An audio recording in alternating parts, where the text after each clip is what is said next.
Assalamualaikum warahmatullahi wabarakatuh. Kembali lagi bersama saya di Paradigma 45, sahabat Paradigma 45, sebangsa setanah air.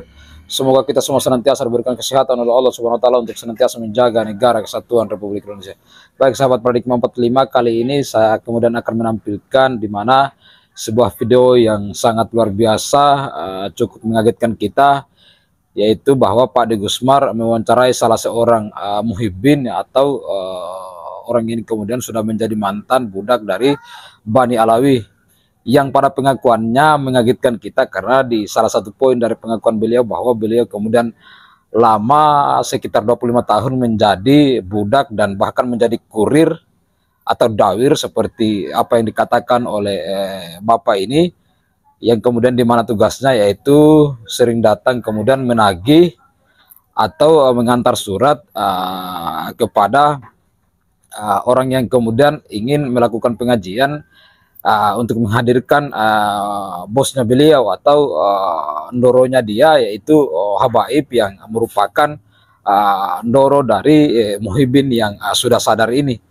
Dan pada satu pernyataan bahwa bahkan pernah dia kemudian ditolak untuk dibayar atas tagihan yang disuruh oleh salah seorang habaib ini dari kelompok Bani Alawi ini, yang pada saat itu mungkin dianggap oleh orang yang kemudian didatangi untuk memenuhi tagihan ini, itu mungkin dianggap sangat mahal untuk dibayarkan. Nah, ini adalah pernyataan-pernyataan yang saya kira luar biasa dan menyadarkan kita bahwa betapa memang kelompok para habaib ini tidak bisa lagi kita pakai di Indonesia untuk menghadirkan pengajian-pengajian. Sementara kiai-kiai Nusantara kalaupun kemudian diberi sesuatu atau upload itu, saya kira itu tidak begitu wow seperti yang diceritakan oleh mantan budak dari Bani Alawi ini, yang hari ini alhamdulillah sudah sadar. Dan mudah-mudahan pernyataan-pernyataan ini kemudian menyadarkan yang lain dan kembali ke hitah kiai Nusantara yang betul-betul ikhlas mengajar dan menyampaikan pesan-pesan agama kepada masyarakat kita, terutama kepada kaum-kaum muda atau kepada santri-santri watinya. Untuk itu, mari langsung saja kita saksikan wawancara dari Pak De Gusmar terhadap salah seorang mantan muhibbin berikut ini. Kita saksikan dan kita simak secara bersama-sama. Baik, saya akan ngobrol-ngobrol dengan Pak Ayun. Yang pertama mungkin Pak Ayun bisa menceritakan awal mula kenal Habib itu kapan dan di mana. Silakan Pak Ayun. Oh ya, terima kasih. Assalamualaikum warahmatullahi wabarakatuh. Pengalaman saya kenal dengan seorang Habib. Emang saya itu asli dari lereng Gunung Slamet. Itu turun ke Cilacap itu di pondok pesantren Kesugihan Al Ihya Ulumatin yang dalam rangka nyantri ya. Dalam rangka nyantri. Dan pengalaman saya itu memang dari dulu memang orang ya mantan daripada Kang Sadar. Dari tahun 80 itu saya sudah di tempat Kang Sadar sampai 87, 88 saya masuk Kesugihan. Nah, begitulah saya di Kesugihan. Itu awal di Kesugihan itu saya belum nggak tahu, kiai aja baru tahu di itu apalagi Habib gitu. Nah, waktu itu ada Habib masih anak-anak lah gitu, tapi sudah brengsek lah istrinya, pokoknya gak bikin reseh lah. Nah, saya itu saya juga mantan dari Kang Sadar. Ya melihat seperti itu ya hati itu ingin tantang gelut, tantang gelut gitu. Nah, tantang gelut, tapi ada temen akhirnya diklarifikasi jangan ini Habib, nanti ini adalah turunnya Rasulullah, nanti kamu kualat. Nah, dari situlah saya mulai terdoktrin. Nah, Tahun 80-an. 88. 88. Iya, tahun 88 itu berarti. Nah, disitulah awal saya kenal dengan Habib. Oke, di awal kenal Habib di pondok pesantren Al-Ihya Ulumuddin Kesugihan ya. Ya, Oke, terus setelah itu bagaimana ya, perjalanan perkenalannya dengan Habib? ya akhirnya akrab dengan Habib-Habib saya. Waktu itu emang yang nyantri di Kesugihan itu banyak, termasuk Habib-Habib gitu. Waktu itu Sedekat apa hubungannya dengan para Habib ketika di pondok? ya seperti tetap saya muliakan orang. Begitu saya tahu tentang Habib itu saya tetap memuliakan, ya cium tangannya, ya bapak lagi disuruh gitu ya, oke. Pokoknya apapun yang disuruh Habib laksanakan gitu. Iya, Itu berapa tahun tadi di pondok? 8 tahun? 7. 7 tahun? Iya, Oke. Kemudian setelah selesai dari pondok, pulang ke Batu Raden, berlanjut ya hubungan baik oh itu lebih kental. kita. Ya lebih kental. Oke, bisa diceritakan. Ya sering Habib datang ke sini, ke tempat saya sendiri. Nah itu ya intinya ya saya hormati, ya saya apakan saja, sering itu. Ya intinya akhirnya mencari uang lah. Bahasa sana itu toriknya mana Yun? Gitu. Torik, Torik bahasa. penunjuk jalan. Ya itu saya itu akhirnya menjadi intinya saya jadi kurir, termasuk juga korban. Kurirnya Habib ya, Kurir Habib. menunjukkan jalan Ya. orang-orang yang memang Mau- dianggap bisa memberikan uang Iya begitu. untuk diberikan ke Habib. Iya. Atau untuk diantarkan ke rumahnya gitu. Iya seperti itu. Atau kadang hanya alamatnya saja. Gitu. Dikasih tahu ke Habib itu, Iya. Habib itu mendatangi. Iya. Itu yang disebut biasanya dawir gitu ya. Ya sabir itu bahasanya. Terus ada pengalaman nggak selama itu berarti menjadi torik atau kurirnya Habib berapa lama itu berarti? Ya kurang lebih 25 tahun, 20-an tahun loh. 20-an tahun Iya. akrab dengan Habib. Iya, yang ya itu 35 kurangi 7 tahun berarti kan saya pulangnya Ya, ya, ya. itu. Ada pengalaman menarik nggak selama menjadi kurirnya Habib itu? Ya sebetulnya banyak. Ya, Ya, silakan. termasuk ya di antara salah satunya saya pernah dawir ke tempatnya seorang kiai, ya sekarang sudah almarhum sayangnya. Jangan disebutkan namanya. Iya, Gimana? seorang kiai itu malam, terus akhirnya paginya itu kiainya itu nggak terima dengan saya. Alasannya? Alasannya itu pokoknya pemerasan, oke itu. Bahkan kiainya itu saya ditantang mau dilaporkan polisi. Nah dari situ saya tantang juga kiainya. Apalagi cuman penjara, cuman laporan polisi, mati bela habis sayun sanggup siap. Itu sampai cintanya saya sama Habib itu sampai situ. Saking muhibbinya. Iya. Ini saya kira adalah kondisi yang rata-rata terjadi di dunia santri yang terdoktrin oleh doktrin Habib untuk mencintai Habib sehingga apapun diberikan, bahkan nyawa pun dikorbankan demi mengikuti atau membela Habib. Oke, terus setelah itu lanjutkan. Ya akhirnya begitu ada tesis yang seperti tesisnya Kiai Maduddin ini. Ntar dulu. Oh iya. Pengalaman Pengalaman saya sampai itu ya banyak sekali lah ya, termasuk sebetulnya udah nggak enak lah kalau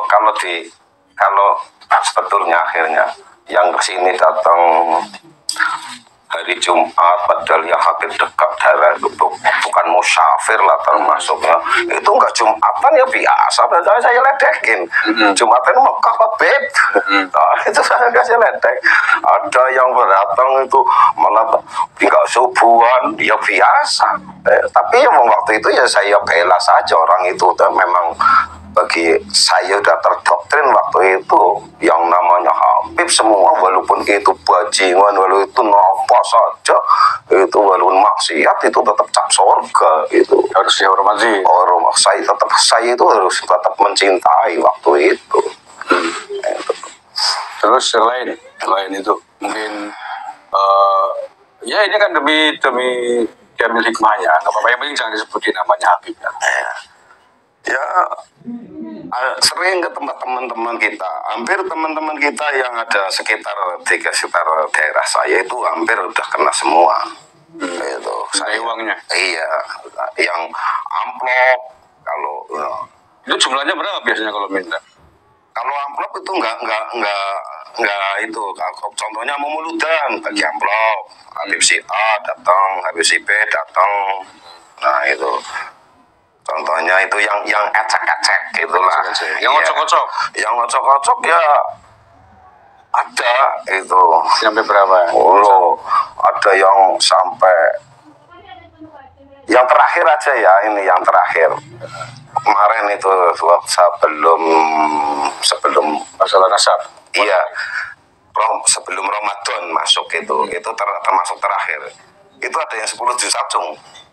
Itu ada yang 10 juta cung. Kalau saya sendiri itu 400. Betul. Nah, iya. Nah, itu. Ada yang lebih besar lagi mungkin? Ya ada. Ada. Sekitar berapa? Ada yang 35, ada yang 25 Juta. Iya. Wih, Itu. biasa. Ini orang berperhatian kaya-kaya ya. Rela menyumbangkan uang dengan endingnya 30 juta, 25 juta, 10 juta.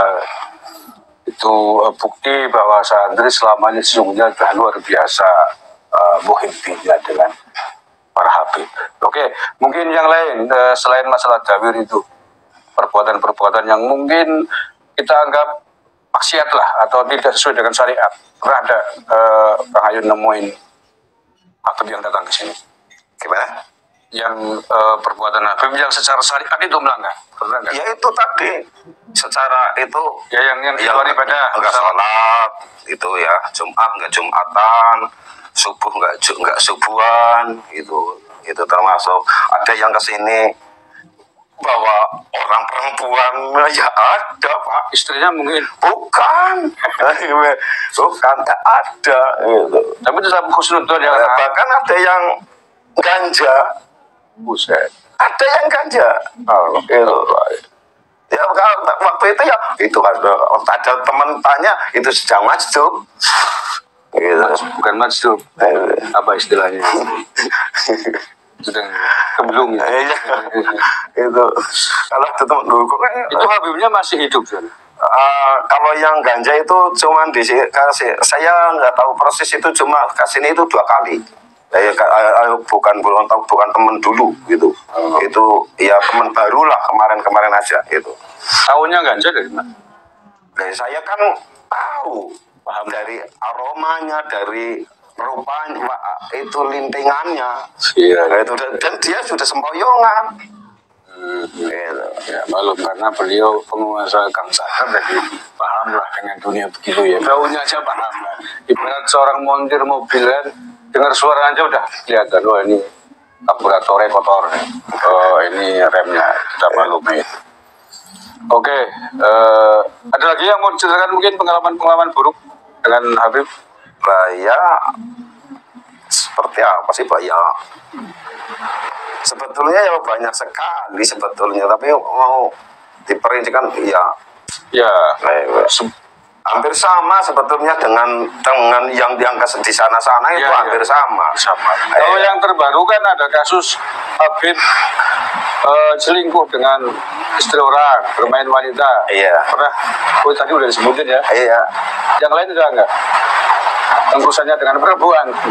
Yang sering dengan orang perempuan. Ya ada seorang Habib itu keluar dari hotel, nabrak tetangga saya.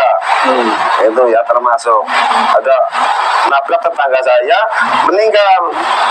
Nah, Akhirnya dia minta tolong kepada seorang kiai. Nah, seorang kiai menunjukkan suruh membelain itu, ada seorang santri yang suruh belain. Akhirnya ya dia padahal meninggalnya itu meninggali anak yatim 2.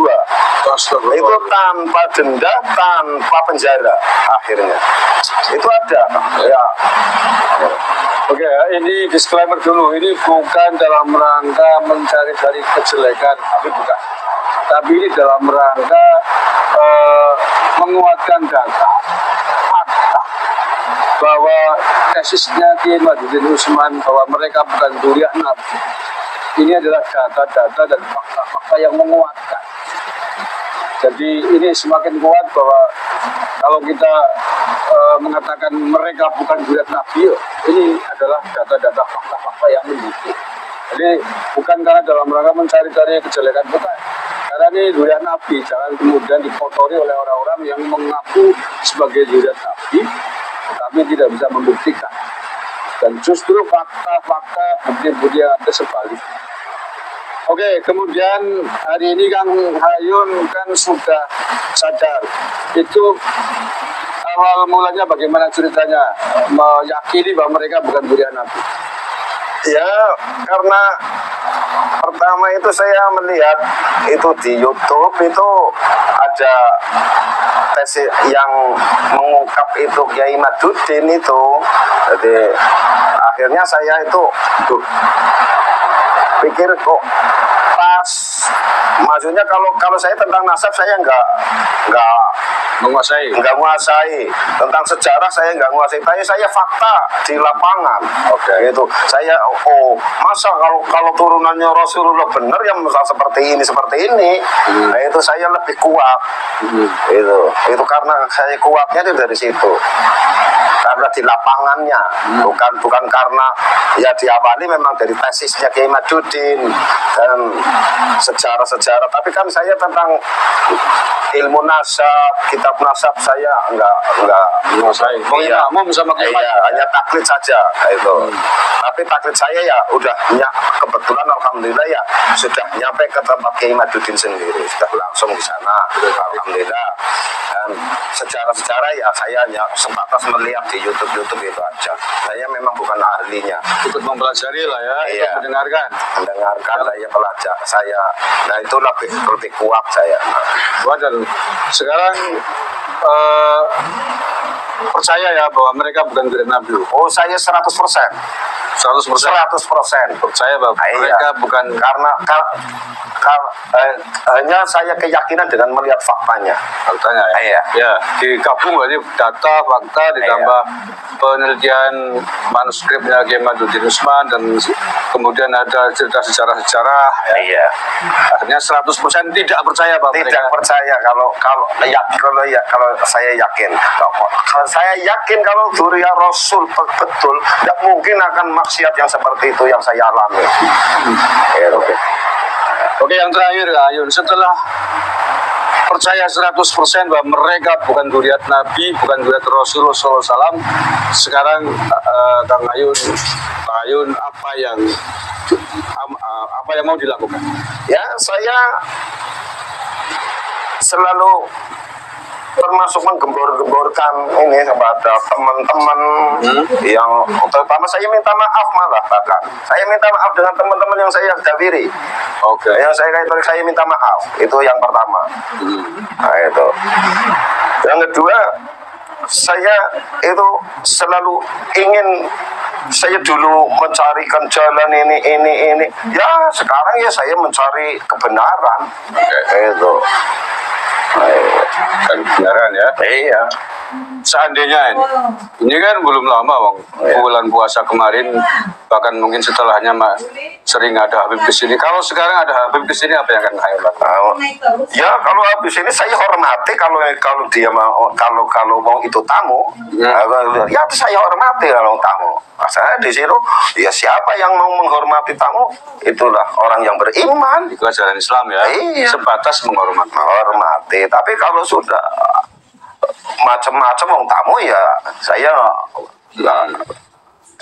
ada haknya masing-masing.